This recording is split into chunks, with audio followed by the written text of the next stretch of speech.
नमस्ते, मैं हूं एसपी गुप्ता और मैं अभी उपस्थित हूं नेपाल के शहर जमीन पर और हमारे सामने मौजूद हैं कुछ हमारे नेपाल के भक्तगण। उनसे हम बात करने के। नमस्ते हजुर। हजुर नमस्ते। कुन ठाउँ हो तपाईँको कोठा? हामी मकानपुर हेटौडा। हथौडा? ओ टाढै छ हथौडा? टाढै छ टाढै छ। तपाईँको नाम कहाँ? मेरो नाम चाहिँ मन्जु अर्याल हो। म पनि हेटौडाबाटै हो। उहाँसँगै हामी टिम हो। ओहो, तपाईँ सबै मान्छे हथौडा हो? टाढै छ हथौडा। कस्तो लाग्छ यो दर्शन? यो पहिलोचोटि आउँछ कि अर्को? पहिलोचोटि आएको एकदम राम्रो छ। राम्रो छ। माताको दर्शन भयो? माताको दर्शन, भगवती माताको दर्शन भयो। के उद्देश्य हो? तपाईँको उद्देश्य के छ? भगवती मन्नत चाहना कि इच्छा। आफ्नो चाहना त इच्छा त केही छैन, बस भगवतीको दर्शन गर्नको लागि मात्रै आएको। तपाईँहरू त? हजुर, तपाईँहरू कता? इन्डियाबाट हो? म इन्डियाबाट हुन्छु। ए कुन प्रदेशबाट?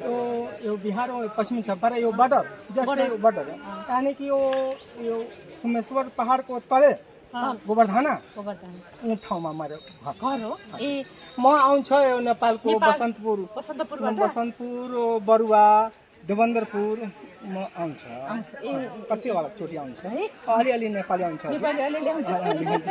हामी पनि भर्खर नयाँ पहिलोचोटि आएको।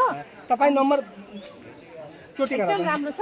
अनि यो चाहिँ मलाई एकदम अनौठो लागेको चाहिँ यो चाहिँ ठ्याक्कै नेपाल र भारतको सिमानामा पर्दो रहेछ।